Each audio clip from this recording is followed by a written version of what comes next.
엔비디아는 자체 생산 안 합니다. 디자인만 합니다. 네. 자, 그리고 누구한테 외주 가공을 맡기냐면 TSMC에게 맡깁니다. 그리고 TSMC는 40%를 떼갔습니다. 그러고도 60%를 벌었습니다. 와.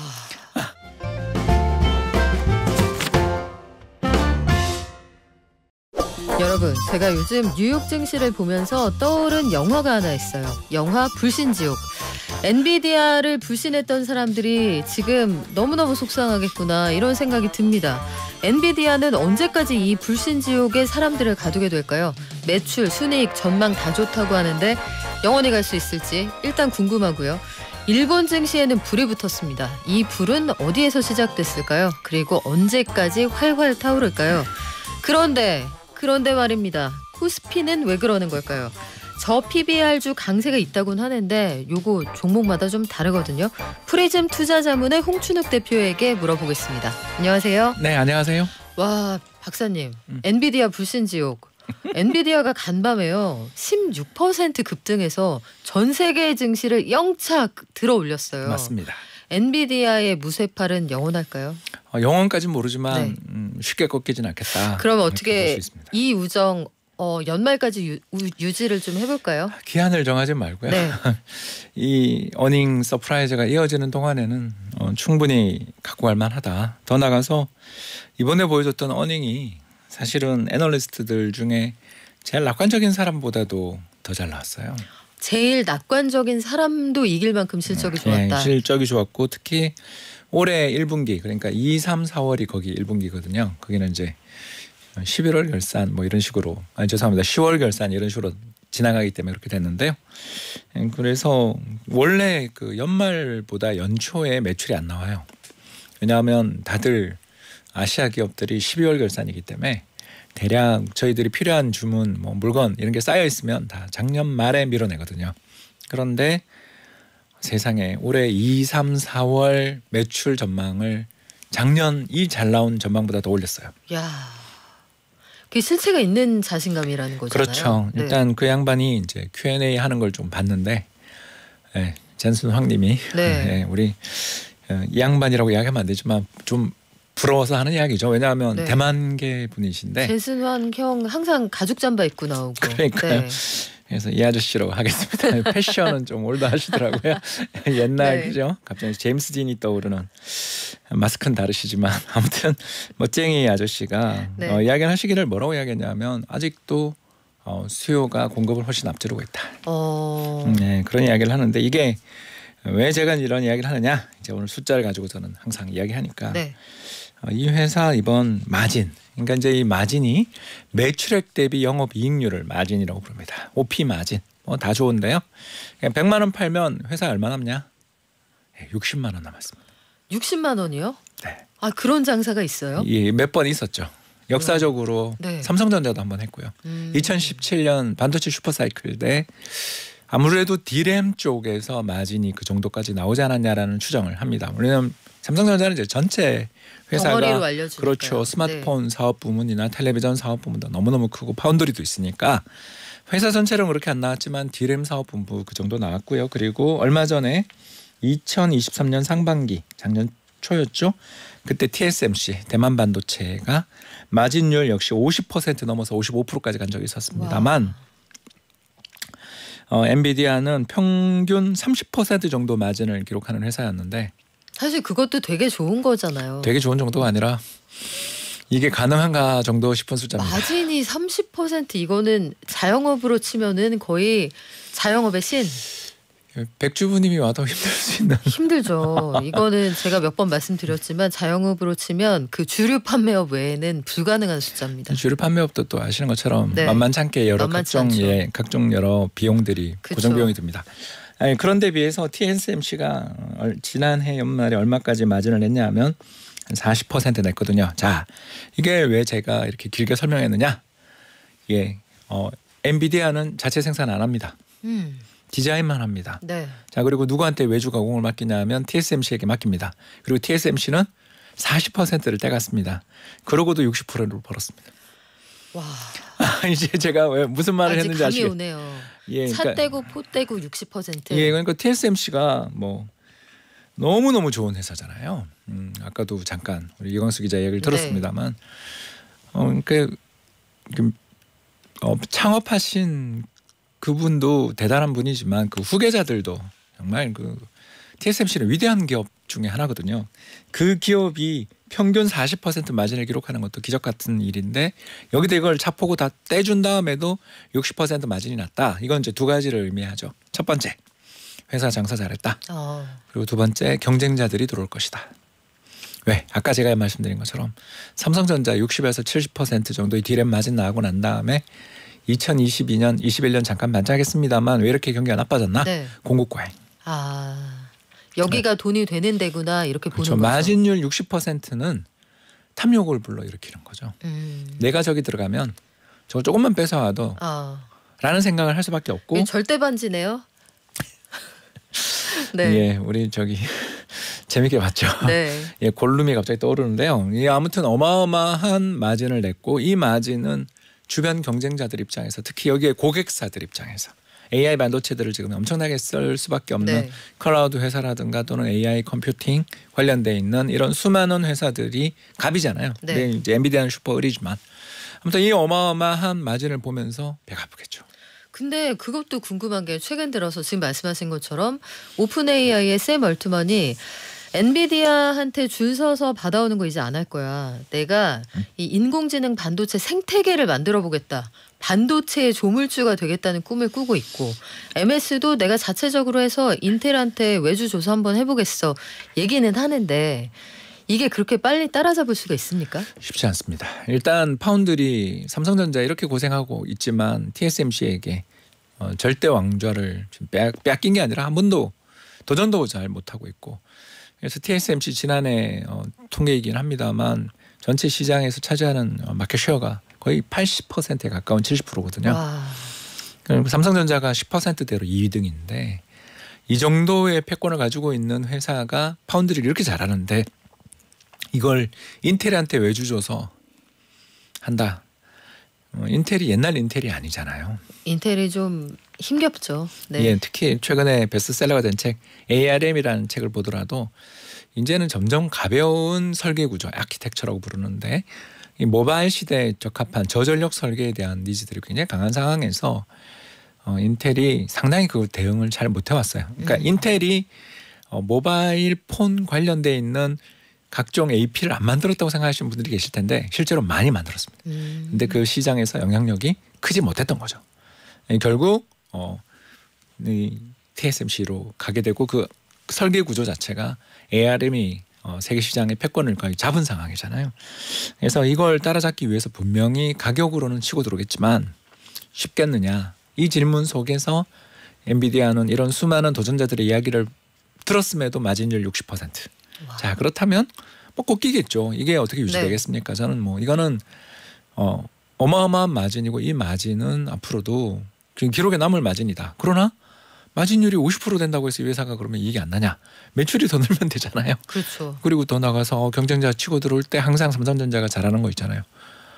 좀 물량을 늘려버리면 가격 좀 내쳐주면 순식간에 시장 쉐어가 지금도 절대적이지만 더 커질 수 있고 추가적인 경쟁자들을 패퇴시키는 모습을 보이면 이게 꼭 주가 빠질 뉴스냐. 물론 이제 그러다 몇 년 지나면 결국은 문제가 되는 경우들이 있었습니다만 엔비디아한테 일단 그럼 지금 당장 문제냐라고 물으면 여기는 아직은 젠순항 CEO가 말했던 것처럼 아직도 우리에게는 여러 개 남아있고 이 마진은 유지될 여지가 있다라고 생각한 게 이번 컨퍼런스 콜 아니었냐 이렇게 말씀드릴 수 있겠습니다. 젠슨 황이 어제 한국 시간으로 새벽 6시부터 7시 10분 사이에 컨퍼런스 콜을 하면서 저는 긴 얘기 중에 티핑 포인트를 이야기한 게 참 기억에 남는데 팁이라는 게 어느 쪽으로 기울어진다 이런 뜻이잖아요. 그렇죠. 균형이 무너지는 시기입니다. 그러니까 티핑이라는 게 한쪽으로 확 쏠리는 그 시점을 얘기하는 건데 티핑 포인트 그러면 올해 전체를 티핑 포인트로 봐도 무방할까요? 그렇죠. 매출이 급증할 것이다라는 이야기죠. 그러니까 자기들이 공급이 못 따라가고 있었는데 좀 열심히 공급을 늘리고 있는 중이니까 수급 밸런스가 맞아서 마진은 그 정도 안 나올지 모르지만 매출이 크게 나올 거다. 그러니까 1년 중 최고 비수기조차 4분기 매출보다 더 나올 거다. 굉장하네요. 네, 그러니까 그렇게 되면 마진율을 좀 떨어뜨리더라도 기업의 이익 자체는 어디에 가지 않죠. 이익 성장세가 유지된다라면 성장주에 투자에 있어서 가장 중요한 건 이익 성장세가 언제 꺾이냐 이걸 잘 봐야 되는데 아직은 꺾일 징후가 없다라는 신호로 볼 수 있겠고 또 이게 수많은 경쟁자들을 뛰어들게 만들어서 이 시장 자체의 파이를 키우지 않겠냐. 이런 희망까지 좀 담겨있는 티핑 포인트 말이 아닌가 생각합니다. 자, 그렇다면 목표 주가를 연달아서 월가에서 상향 조정을 하고 있습니다. 이게 루프 캐피털이라는 데는 1,200달러까지 전망을 하고 있어요. 어제 16% 급등한 후에 장외에서 한국 돈으로 107만 원. 이게 그 달러로 치면 803불 위로 올라가 있는데 네. 지금 800불 올라서 근데 여기서 400불이 더 오른다는 얘기예요. 이게 진짜 가능한 숫자입니까? 60% 마진이 나면 네. 이건 그냥 가는 길이죠. 왜냐하면 이 회사가 네. 주주 보상을 또 잘해요. 그 ROE가 애플 ROE가 100% 넘는 거 아시죠? 그러니까 자기 주식이 가지고 있는 자기 자본금이 예를 들어서 1,000인데 이익을 2,000씩 버늘면 ROE가 200% 나옵니다. 네. 자기 자본 수익률. 왜 그러냐면 주식을 계속 소각하기 때문에. 우리나라 기업들은 그런 거 없잖아요. 우린 자사주를 사기는 사는데 그냥 저기, 뒀다가 나중에 기니 쓰던데요. 지주 회사 만들 때 잘 쓰시죠. 그러니까 이런 일들이 벌어지는 한국과 네. 달리 미국은 자사주 매입 소각을 해버리니까 그러니까 배당은 한 번 주면 꾸준히 줘야 되니까 잘 안 주는데 자사주 매입 소각을 하면 이 회사의 상장 주식 수가 계속 줄어들게 되고 이 회사는 특히 설비 투자가 물론 많이 하지만 R&D 투자는 많이 하지만 설비 자체는 없는 회사니까요. 기본적으로 자기들이 디자인하는 하우스니까 사람 많이 뽑고 자기들도 또 이런 여러 가지 컴퓨팅을 위한 투자는 많이 하겠지만 그래본들 어마어마한 팹을 만들어야 되는 팹 하나에 보통 우리나라 삼성전자 팹 하나에 8억 불에서 12억 불 들잖아요. 하나에. 그러니까 그 정도 팹을 건설하면서 가야 되는 큰 네. 대규모 장치 산업들에 비해 몸이 가볍잖아요. 그러니까 주주 보상도 이번에 뭐 크게 하겠다고 하는 네. 중이니까 이 마진율이 유지된다면 사실 그게 허상의 숫자는 아니다. 다만 이제 너무 크게 올리니까 갑자기 목표 주가를 2배로 이번에 오르기 전에 기준 네. 2배로 올린 거니까 이렇게 어디든 오버하는 하우스가 나올 때는 단기 과열이긴 한데 또 단기 과열 이후에 조정받으면 다 좋아하실 거잖아요. 염가 세일이구나 해서 들어가실 수도 있는데 염가인지 모르지만 좋아할 네. 거다. 자, 근데 제가 요즘에 어떤 생각을 하냐면 주변에 근거 없는 복통에 시달리는 분이 많아요. 그렇죠. 병원 가면 멀쩡한데 배가 아프단 말이에요. 너무 속쓰리죠. 왜 그럴까 생각해보니 이게 그 무서운 포모구나. 그렇습니다. 포모라는 게 남들 다 돈 버는데 나만 돈 못 버는 거 아니야 요거잖아요. 그보다 더 심한 거 있는데요. 뭐예요? 남들 다 갖고 있는데 나만 팔았어요. 그렇죠. 돈을 벌긴 벌었는데 약소해. 예, 일찍 내렸다. 자, 이 두 분 그러니까 두 그룹으로 한번 나눠서 우리가 처방을 한번 해볼게요. 저는 엔비디아가 없어요. 하지만 더 올라갈 것 같아요. 이런 분들은 이 시점에 이 장애 대응을 어떻게 하면 좋습니까? 저는 없으면 무서워서 네. 못 견딜 것 같습니다. 없으면 무서워서 못 견딘다. 네. 그럼 투자를 시작하셔도 뭐 좋은 어떻게 시점이다. 방법이 없는 것 같아요. 저는 네. 시대의 총화 같은 기업이 된 거고요. 그래서 2000년에 마이크로소프트, 인텔 같은 존재잖아요. 시장의 판을 바꾼 세력들인 거고요. 이 판이 바꾼 세력들의 상승 그리고 더 나가서 연준이 하반기가 됐든 상반기가 됐든 금리 인하해 준다 그러면 성장주가 나쁘지 않은 환경인데 주식을 보유할 거라면 일부는 가져가야 되는 주식이 돼버린 거죠. 비싼데. 예, 그렇죠. 그렇지만 아까 네. 말씀드린 것처럼 마진이 유지되면 이 마진 유지되면 2년 뒤도 아니고 1년 반 뒤에 이 회사 PER이 절반으로 떨어지니까 이 마진이 유지된다면 예, 굉장히 무서운 가정이지만 네. 이 정도의 마진이 계속 유지되면서 매출이 성장해버리면 PER은 의미가 없거든요. 그래서 다들 PER을 이제 안 보게 되는 거고 이 회사의 마진이 유지되느냐를 자꾸 말씀을 드리는 거죠. 예, 그런 측면에서 시대의 총화가 된 기업들에 대해서 섣불리 내리는 건 대단히 위험하고 안 갖고 가는 거야말로 위험한 그런 조정장에서 그러면 분할 매수? 네, 저는 항상 분할 매수입니다. 네, 조정장에서 시간과 가격의 분할 매수. 그러면 두 가지 그룹이 있다고 했잖아요. 그 후자. 전 너무 일찍 내렸어요. 펀드 가입하시죠. 펀드요. 예, 나스닥 100 사면 되죠. 나스닥 100. 왜 이런 네. 말씀을 드리느냐 하면 팔았던 주식 다시 들어가면 이게 항상 뉴턴 꼴 날까 걱정을 많이 하거든요.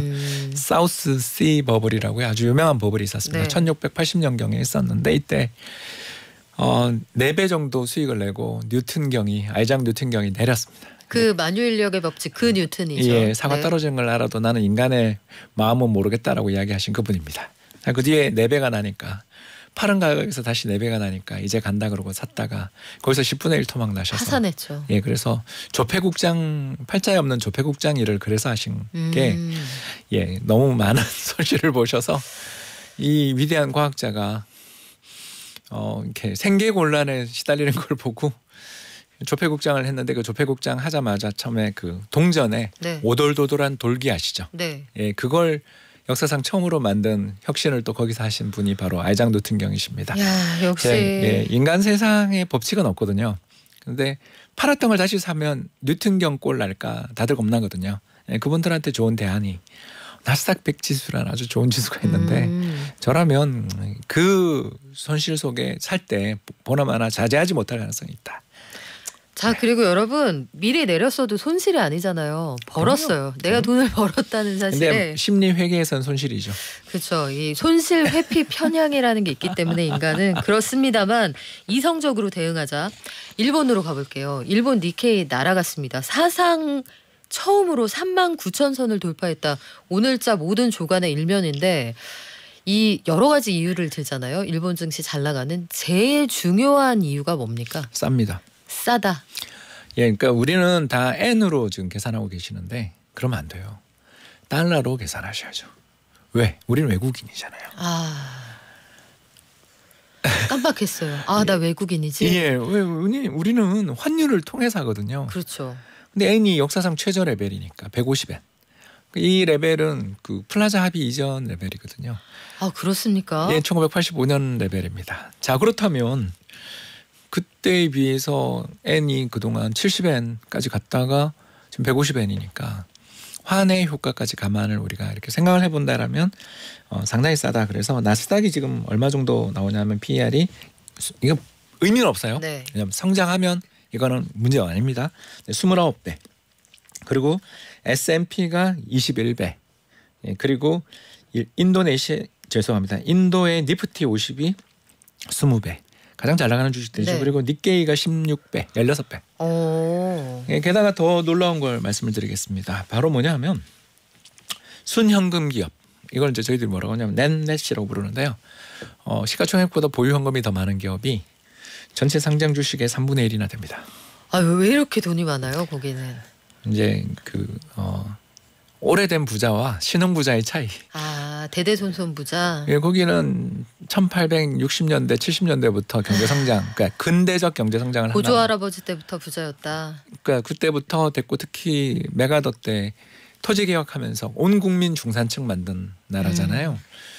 그런 나라다 보니까 이렇게 1인당 국민소득 이런 거는 미국의 절반밖에 이제 안 되지만 순자산으로 보면 미국보다 1인당 중위값 순자산이 일본이 더 많아요. 미국보다. 그렇습니까? 참고로 한국도 환율만 좋았을 때는 미국보다 많았습니다.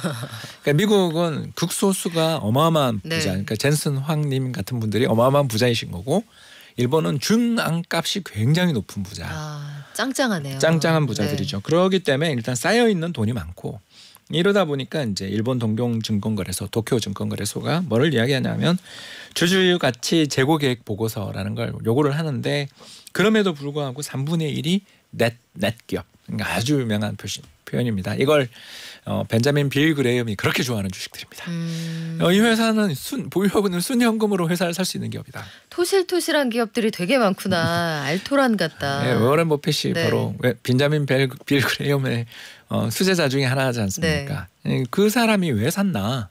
왜 안 팔고 있나? 이런 거가 이 숫자에서 나오고 있는 중이죠. 일본 증시는 그래서 연말에 4만 간다는 얘기가 나오던데 진짜 갈 수 있을까요? 눈앞에 와 있다라고 볼 수 눈앞에 와 있는 게 있다. 일단 뭐 작년 기업 실적까지밖에 아직 안 나왔지만 역사상 최대의 이익을 계속 경신 중입니다. 엔저 효과죠. 아, 그래서 배가 다시 한번 아픈데 그런데 네. 코스피는요? 우리는 어떻습니까? 이게 이제 우리가 이제 문제가 되는데 네. 일단 2월 숫자가 안 좋을 가능성이 되게 높잖아요. 왜 안 좋은지는 설 연휴에게 꼭 물어봐야 되고요. 네. 그래서 우리가 그 1월달 숫자가 16%나 수출이 나온 게 이게 2월 걸 땡긴 거거든요. 아, 그래서 우리는 턴어라운드는 맞는데, 그러니까 반환점을 돌았어야지. 네. 그래서 다시 호황이야. 확장 국면이야는 맞는데 그 도는 속도가 되게 느린 편에 속하는 거죠. 그럼 우리는 언제 빨라져요, 박사님? 그게 이제 남들 다 좋아져서 과열됐을 때 우리도 좋아집니다. 아, 우리는 그 남의 열 전도성이 당구들처럼. 그게 이제 어떨 때는 양은 냄비인데 아, 그 유동성이 들어올 때 그렇고요. 양은 냄비는 떨어질 땐 양은 냄비 예, 같아요. 그건 맞죠. 그래서 네. 유동성 때문에 그렇고요. 그리고 특히 우리가 2022년에 그렇게 세게 두들겨 맞은 건 결국 그 IPO 때문에 우리가 그 너무나 많은 주식이 상장되면 네. 답이 없잖아요. 근데 미국의 엔비디아나 애플은 상장 주식 수가 계속 준다 그랬죠. 그러니까 이게 우리는 이렇게 경주를 할 때 배에다가 우리 납주머니 차고 거네요. 뛰는 중인 게 크고요. 그래서 네. 뭐 곧 발표되잖아요. 이제 다음 주 월요일인가요? 기업 밸류 프로그램이 정말 좋은 소식을 담고 있길 바라는데 제가 늘 지난번 방송에도 말씀드린 것처럼 핵심은 두 가지예요. 첫 번째 별거 아니에요. 상속세 관련돼서 너무 우리나라는 죄송합니다만 잔챙이만 걸리는 구조를 가지고 있다. 그물이 찢어져서 세금 많이 내시는 분들은 이미 다 나가잖아요. 이렇게. 그럼 두 번째는 뭐예요? 예, 두 번째는 우리 네. 다 또 알지만 배당소득 환류세제라고 2017년에 폐지된 정책이 있습니다. 네. 이제 그게 폐지되고 난 다음에 대주주든 누구든 좀 배당을 많이 받으면 바로 금융종합과세에 걸려서 중과세를 맞습니다. 그래서 그거를 별도 분리과세로 만들어주는 이런 것들에 대한 계획이나 플랜들이 들어가면 저는 뭐 상법 개정안도 참 좋지만 그건 국회가 하는 거고. 네. 그러니까 이런 플랜들 나쁜 플랜들 아니잖아요. 그리고 이거는 전부 다 국회 사항이긴 합니다만 시행령도 많은 영향을 네. 미치는 법들 조항들이잖아요. 그래서 저는 뭐 상법 개정하면 제일 좋지만 이런 쪽의 규정이 또는 계획이 네. 중요한 건 계획이잖아요. 들어가면 잘 풀리지 않을까 생각합니다. 만약에 안 풀리면 그 계획 나오고 떨어집니까? 사실 떨어질 리스크가 좀 있죠. 자, 떨어질 리스크에 대비를 해서 수익 나신 분들은 조금씩 차익 실현하신 것 제가 같네요. 좋아하는 그 표현입니다. 바로 리밸런싱. 자, 리밸런싱도 슬슬 준비할 시점이다. 오늘 말씀은 여기까지 드릴게요. 지금까지 프리즘 투자자문의 홍춘욱 대표였습니다. 고맙습니다. 감사합니다.